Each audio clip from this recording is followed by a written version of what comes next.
ಶ್ರೀ ಗುರುಭ್ಯೋ ನಮಃ. ಹರಿ ಓಂ. ಇವತ್ತು ಒಂದು ಲೇಖನ ಬಂದಿತ್ತು ವಾಟ್ಸಪ್ಪಲ್ಲಿ. ಅದು ಈ ಥರ ಹೇಳುತ್ತೆ, ಕೊನೆಯಲ್ಲಿದೆ ಗುರುವೇ ಅಂತ ಕೇಳ್ತಾರೆ ಒಬ್ಬರು. ಅಂದರೆ ಮೊದಲು ಯೋಗ ದೇಹಕ್ಕೆ ಭಾಳ ಒಳ್ಳೆಯದು ಅಂದರು. ಬೆಳಗ್ಗೆ 5 ಗಂಟೆಗೆ ಎದ್ದು ಯೋಗಾಸನ ಕಲಿತು. ಹೃದಯ ಗಟ್ಟಿ ಆಗಬೇಕಾದ್ರೆ ದಿನ ಓಡಲೇಬೇಕು ಅಂದರು. ಶೂ ಹಾಕ್ಕೊಂಡು ರಸ್ತೆಯಲ್ಲಿ ಓಡೋದನ್ನು ಕಲ್ತಿವು.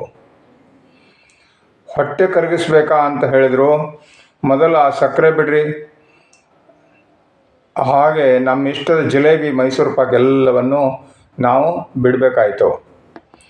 ಊಟವಾದ ತಕ್ಷಣ ಮಲಗದೆ 100 ಹೆಜ್ಜೆ ನಡೆಯಬೇಕು ಅಂತ ಹೇಳಿದರು. ರಾತ್ರಿ ಊಟ ಆದಮೇಲೆ ಓಣಿಗಳಲ್ಲೆಲ್ಲ ನಡೆಯೋದನ್ನು ಕಲಿತೆವು. ಮನಸ್ಸಿನ ಹತೋಟಿಗೆ ಪ್ರಾಣಾಯಾಮ ಮತ್ತು ಧ್ಯಾನ ಅದೊಂದೇ ದಾರಿ ಅಂತ ಹೇಳಿದರು. ನಾವು ಉಸಿರು ಹಿಡಿದು ಪ್ರಾಣಾಯಾಮವನ್ನು ಕಲ್ತ್ವಿ, ಕಣ್ಣು ಮುಚ್ಕೊಂಡು ಧ್ಯಾನ ಮಾಡೋದನ್ನು ಕಲ್ತ್ವಿ. ತೂಕ ಇಳಿಸಬೇಕಾದ್ರೆ ಉಪವಾಸ, ಇಂಟರ್ಮಿಟೆಂಟ್ ಫಾಸ್ಟಿಂಗ್ ಅಂತ ಹೇಳ್ತಾರಲ್ಲ, ಅದನ್ನು ಮಾಡಿರಿ ಅಂತ ಹೇಳಿದರು. ಅದನ್ನು ಪಾಲಿಸಿದ್ವಿ. ಹೊಟ್ಟೆ ಹಸಿದು ಉರಿತಿದ್ರೂ ಪಥ್ಯ ಕಾಯುವುದನ್ನು ಪಾಲಿಸಿದ್ವಿ. ವಯಸ್ಸಾದಂತೆ ಸ್ನಾಯುಗಳು ಕರಗಬಾರ್ದು, ಭಾಳಷ್ಟು ಭಾರ ಎತ್ತಬೇಕು ಅಂತ ಹೇಳಿದರು. ಜಿಮ್ಮಿಗೆ ಹೋಗಿ ಕಬ್ಬಿಣ ಎತ್ತಲು ಪ್ರಾರಂಭಿಸಿದೆವು. ನೆಮ್ಮದಿಯ ನಿದ್ರೆಗೆ ರಾತ್ರಿ ಮೊಬೈಲ್ ನೋಡಬೇಡಿ ಅಂತ ಹೇಳಿದರು. ರಾತ್ರಿ 9ಕ್ಕೆ ಮೊಬೈಲ್ ಸ್ವಿಚ್ ಆಫ್ ಮಾಡಿ ಮಲಗಿದೆವು. ಆಮೇಲೆ ಆಯುಷ್ಯ ಗಟ್ಟಿಯಾಗಲು ಅಲ್ಕಲೈನ್ ನೀರೇ ಕುಡಿಯಿರಿ ಅಂತ ಹೇಳಿದರು.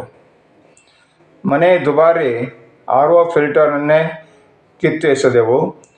ಮನಸ್ಸಿಗೆ ಶಾಂತಿ, ಪ್ರಕೃತಿಯ ಮಡಿಲಿಗೆ ಹೋಗಿ ಟ್ರೆಕ್ಕಿಂಗ್ ಮಾಡಿ ಎಂದರು ಮನಃಶಾಂತಿಗಾಗಿ. ಕೈಯಲ್ಲಿ ಕೋಲು ಹಿಡಿದುಕೊಂಡು ಊರೂರು ಗುಡ್ಡ ಬೆಟ್ಟಗಳನ್ನೆಲ್ಲ ಅಲೆದೆವು. ತುಂಬ ಜನ ಈ ಥರ ಮಾಡ್ತಾರೆ. ಕುಳಿತುಕೊಳ್ಳೋದು ಹೊಗೆ ಸೊಪ್ಪಿಗಿಂತ ಅದಕ್ಕಿಂತ ಅಪಾಯಕಾರಿ ಅಂತ ಹೇಳಿಕೊಂಡು ನಿಂತುಕೊಂಡೇ ಕೆಲಸ ಮಾಡಿರಿ ಅಂತ ಹೇಳಿದ್ರು ಯಾರೋ ಒಬ್ಬರು. ಕಾಲಿನ ನರಗಳು ಹಿಡಿದುಕೊಳ್ಳುವವರೆಗೆ ನಿಂತುಕೊಂಡೇ ಕೆಲಸ ಮಾಡಿದೆವು. ದೇಹದಲ್ಲಿ ವಿಟಮಿನ್ D ಕಮ್ಮಿಯಾಗಿದೆ ಅಂತ ಬೆಳಗಿನ ಬಿಸಿಲಿಗೆ ಮೈ ಒಡ್ಡಿ ಕುಳಿತುಕೊಳ್ಳಿ ಅಂತ ಹೇಳಿದರು. ಬೆಳಗ್ಗೆ ಎದ್ದು ಸೂರ್ಯನ ಕಡೆ ಮುಖ ಮಾಡಿ ಕಾಗೆಗಳು ತಲೆ ಮೇಲೆ ಹಾದು ಹೋಗುವವರೆಗೆ ಬಿಸಿಲಿನಲ್ಲಿ ನಿಂತುಕೊಂಡ್ವಿ. ಸಾಮಾನ್ಯ ಎಣ್ಣೆ ಬೇಡ, ಕೋಲ್ಡ್ ಪ್ರೆಸ್ ಗಾಣದ ಎಣ್ಣೆ ಅಥವಾ ಆಲಿವ್ ಆಯಿಲ್ ಬಳಸಲಿ ಅಂತ ಹೇಳಿದರು. ದುಬಾರಿ ಎಣ್ಣೆ ತಂದು ತರಕಾರಿ ಒಗ್ಗರಣೆಗೆ ಬೊಗಸೆಗಟ್ಟಲೆ ದುಡ್ಡು ಸುರಿದೆವು. ಸಾದಾ ಅಕ್ಕಿಯಿಂದ ಗ್ಲೈಸೆಮಿಕ್ ಇಂಡೆಕ್ಸ್ ಹೆಚ್ಚಾಗುತ್ತದೆ ಅಂತ ಬ್ರೌನ್ ರೈಸ್ ಬಳಸಿ ಅಂತ ಹೇಳಿದರು. ಕಷ್ಟಪಟ್ಟು ಹುಡುಕಿ ತಂದು ತಿಂದೆವು. ಸಕ್ಕರೆಯಿಂದ ಇನ್ಸುಲಿನ್ ಹೆಚ್ಚಾಗುತ್ತೆ, ಆದ್ದರಿಂದ ಬೆಲ್ಲ ತಿನ್ನಬೇಕು ಅಂತ ಹೇಳಿದರು. ಬೆಲ್ಲದ ಚಹಾ ಕುಡಿಯೋರ ಮುಖ ನೋಡಿದವರು ಬೆಲ್ಲದ ಪೆಂಟಿಗಟ್ಟಲೆ ಬೆಲ್ಲವನ್ನು ತಂದು ಮನೆಯಲ್ಲಿ ಇಟ್ಕೊಂಡ್ವಿ. ಈಗ ಹೊಸದಾಗಿ ರಿಸರ್ಚ್ ಬಂದಿದೆ ಅಂತೆ. ಇಷ್ಟೆಲ್ಲ ಮಾಡಿ ದಿನ ಸ್ಟ್ರೆಸ್ ತಗೊಂಡ್ರೆ ಎಲ್ಲ ವೇಸ್ಟ್.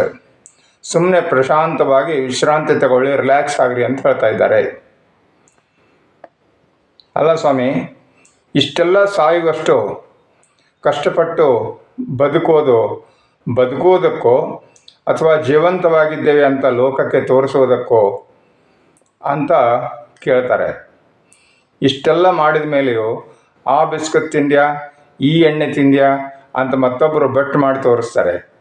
ಕೊನೆಗೆ ನಾವು ಬದುಕುವುದು ನಮಗಾಗಿಯೋ ಅಥವಾ ಇನ್ನೊಬ್ಬರಿಗೆ ನಮ್ಮ ದೇಹ ತೋರಿಸಲಿಕ್ಕೋ ಅಂತ ಗೊತ್ತಾಗ್ತಾ ಇಲ್ಲ ಅಂತ ಭಾಳಷ್ಟು ವ್ಯಥೆ ಪಟ್ಟುಕೊಂಡು, ಕಾಪಾಡು ದೇವನೇ ಈ ದಿನಕ್ಕೊಂದು ಸಲಹೆ ಕೊಡುವ ಆರೋಗ್ಯ ಜ್ಞಾನಿಗಳಿಂದ ಅಂತ ಒಬ್ಬರು ಕೇಳ್ಕೊಳ್ತಾ ಇದ್ದಾರೆ.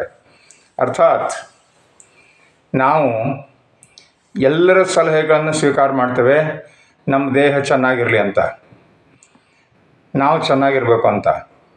ಅದು ನಿಜವಾಗಿ ನೋಡಿದರೆ ನಾವು ಪ್ರಕೃತಿದತ್ತವಾದಂತಹ ಜೀವನ ಶೈಲಿಯನ್ನು ಮಾಡಿಕೊಂಡೇ ಆಗಿದ್ದರೆ ನಮಗೆ ತುಂಬ ಚೆನ್ನಾಗಿಯೇ ನಾವಿರ್ತೇವೆ. ಯಾಕೆಂದರೆ ಪ್ರಕೃತಿಯಲ್ಲಿ ಏರುಪೇರುಗಳು ಆಗ್ತಾ ಇದ್ದಂಗೆ ನಮ್ಮ ಪ್ರಕೃತಿ ನಮ್ಮ ಸ್ವಾಸ್ಥ್ಯದಲ್ಲಿನೂ ಹೆಚ್ಚು ಕಮ್ಮಿ ಆಗುತ್ತೆ. ಆದ್ದರಿಂದ ಪ್ರಕೃತಿಗೆ ಅನುಗುಣವಾಗಿ ನಾವು ಜೀವನವನ್ನು ನಡೆಸಬೇಕು.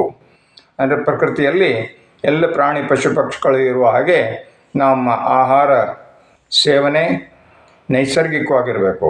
ಆಹಾರ ವಿಹಾರ ಆಚಾರ ವಿಚಾರ ಎಲ್ಲ ನ್ಯಾಚುರಲ್ ಆಗಿರಬೇಕು.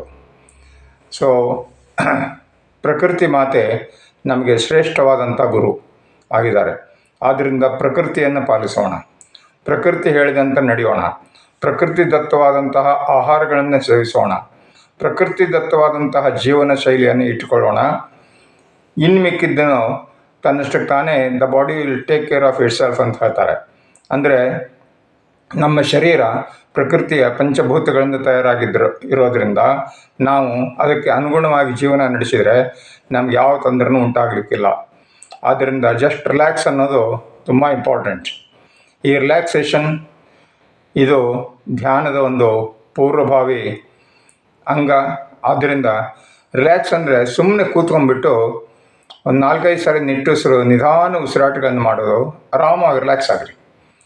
ನಿಟ್ಟುಸಿರು ಬಿಡ್ತಾರಂತಲ್ಲ ಅಂದರೆ ನಮ್ಮ ನೆಗೆಟಿವ್ ಎನರ್ಜಿ ಹೊರಗಡೆ ಹೋಗಿಬಿಡುತ್ತೆ. ಸೊ ಒಂದು 4-5 ನಿಮಿಷ ಅದನ್ನು ಮಾಡಿ ಆಮೇಲೆ ಕಣ್ಣುಗಳನ್ನು ಮುಚ್ಕೊಂಡು ನಮಗೆ ಸರಿ ಹೋಗುವಂತಹ ಧ್ಯಾನ ಪದ್ಧತಿಯನ್ನು ಅನುಸರಿಸಿ ನಾವು ಧ್ಯಾನಸ್ಥರಾಗೋಣ. ಅಂತರ್ಮುಖವಾದಾಗ ಮನಸ್ಸು ತನ್ನಷ್ಟಕ್ಕೆ ತಾನೇ ಶಾಂತವಾಗುತ್ತೆ. ಹೊರಗಡೆ ಬರುವಂತಹ ಶಬ್ದಗಳನ್ನು ಯೋಚನೆಗಳನ್ನು ನಾವು ಗಣನೆಗೆ ತೆಗೆದುಕೊಳ್ಬೇಕಾಗಿಲ್ಲ. ನಮ್ಮ ಪಾಡಿಗೆ ನಾವು ಇರೋದನ್ನು ಕಲ್ತ್ಕೊಳ್ಳೋಣ. ಬೇರೆಯವ್ರ ಜೊತೆಗೆ ನಮ್ಮನ್ನು ಹೋಲಿಸ್ಕೊಳ್ಳೋದು ಬೇಡ. ಬೇರೆಯವರಷ್ಟು ನಾವು ಖುಷಿಯಾಗಿರೋದಲ್ಲ, ನನ್ನಷ್ಟು ನಾನು ಖುಷಿಯಾಗಿರ್ಬೇಕು. ಸೊ ನೋ ಕಂಪ್ಯಾರಿಸನ್, ಇನ್ಫೀರಿಯಾರಿಟಿ ಇಲ್ಲ, ಸುಪೀರಿಯಾರಿಟಿ ಇಲ್ಲ. ನಾವು ನಮ್ಮಷ್ಟಕ್ಕೆ ನಾವು ಚೆನ್ನಾಗಿದ್ದೇವೆ. ದೇವರು ಪ್ರತಿಯೊಬ್ಬ ಜೀವಿಯನ್ನು ಪರಿಪೂರ್ಣವಾಗಿ ಯೂನಿಕ್ ಆಗಿ ತಯಾರು ಮಾಡಿದ್ದಾನೆ. ಆದ್ದರಿಂದ ನಾವು ನಮ್ಮಷ್ಟಕ್ಕೆ ನಾವೇ ಗ್ರೇಟ್ ಅಂತ ಅನ್ಕೊಂಬೋಣ.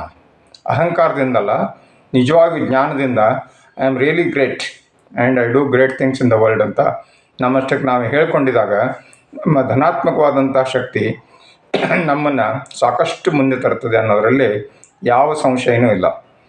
ಆದ್ದರಿಂದ ಯೋಗಾಭ್ಯಾಸ, ಪ್ರಾಣಾಯಾಮ, ರೇಖಿ, ಪ್ರಾಣಿಕ್ ಹೀಲಿಂಗ್ ಇತ್ಯಾದಿ ಅನೇಕ ಯೋಗಿಕ ಕ್ರಿಯೆಗಳು ಜಗತ್ತಿನಲ್ಲಿ ಉಂಟು.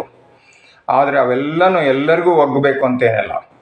ನಮ್ಮ ಶರೀರಕ್ಕೆ, ನಮ್ಮ ಜೀವನ ಶೈಲಿಗೆ ಯಾವುದು ಸರಿಯಾಗಿ ಕ್ಲಿಕ್ ಆಗುತ್ತಲ್ಲ ಅದನ್ನು ನಾವು ಅನುಸರಿಸಿದ್ರೆ ಒಳ್ಳೆಯದು. ಔಷಧಿಗಳಲ್ಲೂ ಅಷ್ಟೇ, ಅಲೋಪತಿ, ಹೋಮಿಯೋಪತಿ, ಆಯುರ್ವೇದ, ಯುನಾನಿ 108 ಸಾಕಷ್ಟು ಪದ್ಧತಿಗಳಿದ್ದಾವೆ. ನನ್ನ ಒಂದು ವೈಯಕ್ತಿಕ ಅಭಿಪ್ರಾಯ ಏನಂದರೆ, ನೀವು ಎಲ್ಲವನ್ನು ಟ್ರೈ ಮಾಡಿರಿ, ಪ್ರಯತ್ನ ಮಾಡಿರಿ. ನಿಮ್ಮ ಶರೀರಕ್ಕೆ ಯಾವುದರಿಂದ ಪೂರ್ತಿ ಗುಣವಾಗ್ತದೆ ಅಂತ ನಿಮಗೆ ಅನ್ನಿಸ್ತಲ್ಲ ಅದನ್ನು ನೀವು ಫಾಲೋ ಮಾಡ್ಬೋದು. ಆದ್ದರಿಂದ ಅಲೋಪತಿನೂ ಕೆಟ್ಟಲ್ಲ, ಆಯುರ್ವೇದನೂ ಕೆಟ್ಟಲ್ಲ, ಹೋಮಿಯೋಪತಿ ಎಲ್ಲಕ್ಕಿಂತ ಒಳ್ಳೆಯದು ಅಂತೇನಿಲ್ಲ. ಅವರವರ ಜೀವನ ಶೈಲಿಗೆ ಅನುಗುಣವಾಗಿ ಆಯಾ ಔಷಧಿಗಳು ಅವ್ರಿಗೆ ಚೆನ್ನಾಗಿ ಕೆಲಸ ಮಾಡುತ್ತೆ. So it all depends on ನಮ್ಮ ಲೈಫ್ ಸ್ಟೈಲ್. ಅದನ್ನು ಸರಿಯಾಗಿ ಇಟ್ಕೊಂಬೋಣ. ವಿಶೇಷವಾಗಿ ನಾವು ಪ್ರೀತಿ ವಾತ್ಸಲ್ಯಗಳಿಂದ ಜೀವನವನ್ನು ನಡೆಸಬೇಕು. ಸ್ನೇಹಿತರ ಜೊತೆಗಿರಬೇಕು, ಬಂಧುಗಳ ಜೊತೆಗಿರಬೇಕು. ಸಮಾಜದಲ್ಲಿ ಎಲ್ಲರ ಜೊತೆಗೆ ಇರುವಂತಹ ಜೀವನ ಶೈಲಿ ಆರೋಗ್ಯಕರವಾಗಿರ್ತದೆ. ನಮ್ಮ ಫ್ರೆಂಡ್ಸ್ಗೆಲ್ಲ ನಾನು ಹೇಳ್ತಿರ್ತೇನೆ, ನಾವೆಲ್ಲರ ಜೊತೆಗಿದ್ದರೆ ನಮ್ಮ ಆಯುಷ್ಯ ಅಂದರೆ ಒಂದು ದಿನ ನಾವು ಪೂರ್ತಿಯಾಗಿ if we are together in love and harmony, ಆವಾಗ ನಮ್ಮ ಆಯುಷ್ಯ ಸುಮಾರು ಒಂದು 2-3 ವರ್ಷ ಜಾಸ್ತಿ ಆಗುತ್ತಪ್ಪ ಅಂತ ಹೇಳ್ತೇನೆ. ಆದ್ದರಿಂದ ನಮ್ಮ ಆಯುಷ್ಯ, ಆರೋಗ್ಯ, ಮನಃಶಾಂತಿ ಎಲ್ಲವನ್ನ ಹೆಚ್ಚಿಗೆ ಮಾಡಿಕೊಳ್ಳೋದಕ್ಕೆ ನಮ್ಮ ಆಂತರಿಕವಾದಂತಹ ಶಾಂತಿ, ಸೌಹಾರ್ದತೆ, ಸಹಕಾರ, ಪ್ರೇಮ, ವಿಶ್ವಾಸಗಳನ್ನು ನಾವು ರೂಢಿಸಿಕೊಳ್ಳೋಣ. ಇದಕ್ಕೆ ಸದ್ಗುರುಗಳು ಎಲ್ರಿಗೂ ಅನುಗ್ರಹ ಮಾಡಲಿ ಅಂತ ನಾನು ಪ್ರಾರ್ಥನೆ ಮಾಡ್ತೇನೆ. ಓಂ ಸರ್ವೇ ಭವಂತು ಸುಖಿನಃ, ಸರ್ವೇ ಸಂತು ನಿರಾಮಯಾಃ, ಸರ್ವೇ ಭದ್ರಾಣಿ ಪಶ್ಯಂತು, ಮಾ ಕಶ್ಚಿತ್ ದುಃಖ ಭಾಗ್ ಭವೇತ್. ಓಂ ಶಾಂತಿ ಶಾಂತಿ ಶಾಂತಿ. ಎಲ್ರಿಗೂ ಒಳ್ಳೆಯದಾಗಲಿ. ಲೋಕಾ ಸಮಸ್ತಾ ಸುಖಿನೋ ಭವಂತು. ಜೈ ಗುರುದೇವ.